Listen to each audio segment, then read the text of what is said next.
கண்ணியத்துக்குரிய அல்லாஹ்வின் நல்லடியார்களே, அல்லாஹ்வின் தூதர் ஸல்லல்லாஹு அலைஹி வஸல்லம் அவர்கள் நமக்கு கற்றுத்தந்த பிரார்த்தனைகள், இறை நினைவுக்குரிய வார்த்தைகளை நாம் பார்த்து வருகின்றோம். அந்த வார்த்தைகள் சிறிய வார்த்தைகளாக இருந்தாலும் அது அல்லாஹ்விடத்திலே மிக மதிப்பு வாய்ந்ததாக, அதே நேரத்திலே அது நன்மைகளை குவிக்கக்கூடிய வார்த்தைகளாக அது இருக்கின்றது என்பதை நாம் பார்க்க முடிகின்றது. அல்லாஹ்வின் தூதர் ஸல்லல்லாஹு அலைஹி வஸல்லம் அவர்கள் பல்வேறு சந்தர்ப்பங்களிலே ஓதிய பிரார்த்தனைகளிலே கஷ்டமான காலத்திலே மனதுக்கு மிகவும் கவலை அளிக்கக்கூடிய நேரங்களிலே அல்லாஹ்வின் தூதர் ஓதிய ஒரு சாதாரணமான திக்ர், குறைவான வார்த்தைகளிலே மனதிற்கு நிம்மதியை தரக்கூடிய பல்வேறு வார்த்தைகளை அல்லாஹ்வின் தூதர் ஓதியிருக்கின்றார்கள், சஹாபாக்களுக்கு கற்றுத்தந்துள்ளார்கள். அப்படி ஒரு வார்த்தை தான் அல்லாஹு அல்லாஹு ரப்பி லா உஷ்ரிக் பிஹி ஷைஆ என்கிற அந்த வார்த்தை. அல்லாஹு அல்லாஹு ரப்பி லா உஷ்ரிக் பிஹி ஷைஆ. இந்த வார்த்தை அல்லாஹ்வின் தூதர் அடிக்கடி கஷ்டமான, சிரமமான, துன்பமான நேரங்களிலெல்லாம் அல்லாஹ்வின் தூதர் ஓதியிருக்காங்க என்பதை நாம் பார்க்க முடிகின்றது. அந்த வார்த்தை நாம் மிகவும் எளிதாக மனமிடுவதற்கு இலகுவான வார்த்தை தான். அல்லாஹ் அல்லாஹ் என்று 2 முறை கூறுகின்றோம். லா உஷ்ரிகு பிஹி ஷைஆ, இதுதான் இந்த வார்த்தையினுடைய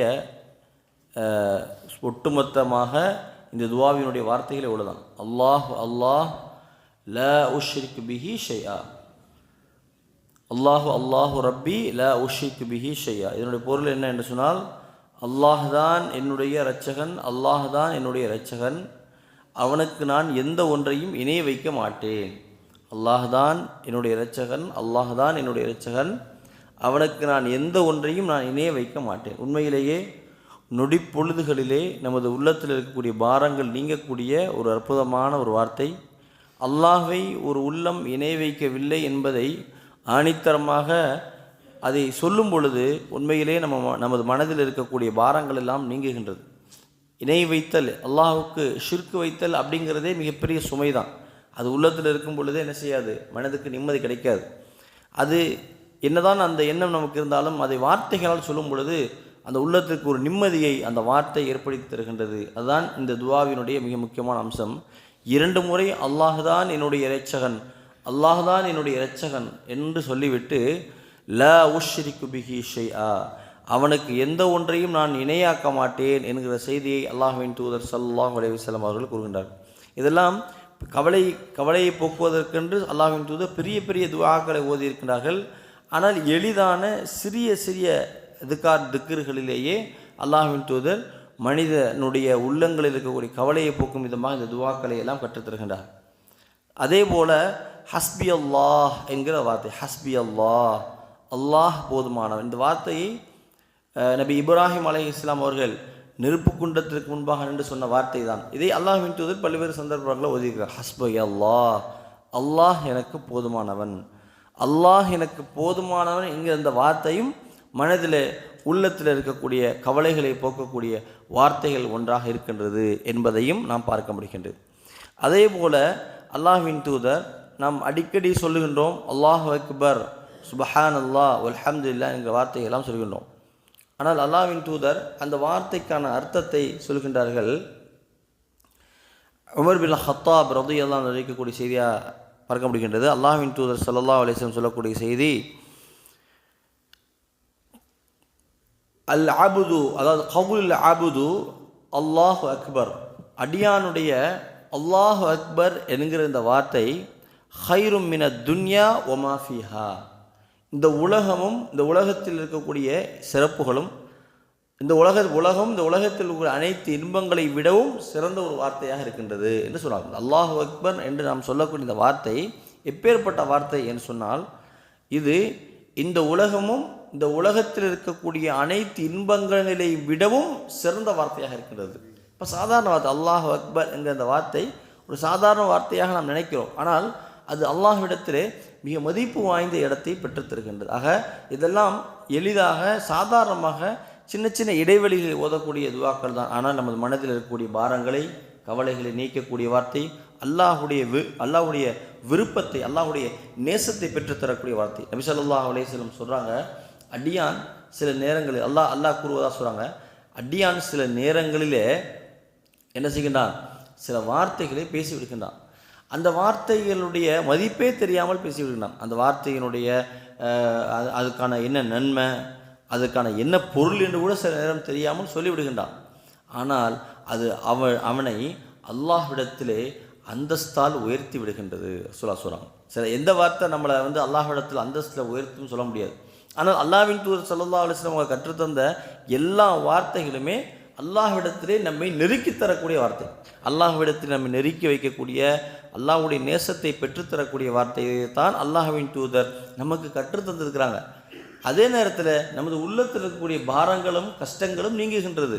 அதை தான் அல்லாஹ்வின் தூதர் சொல்கிறாங்க, எந்த வார்த்தை நான் பேசக்கூடிய அந்த வார்த்தையில் ஏதாவது ஒரு வார்த்தை நமக்கு என்ன ஆயிரும், சாதாரணமாக நம்ம பேசக்கூடிய வார்த்தையாக கூட இருக்கலாம், அந்த வார்த்தை அல்லாஹ்விடத்திலே நம்மளை என்ன செஞ்சிருது, அந்தஸ்தால் நம்மளை உயர்த்தி விடுகின்றது.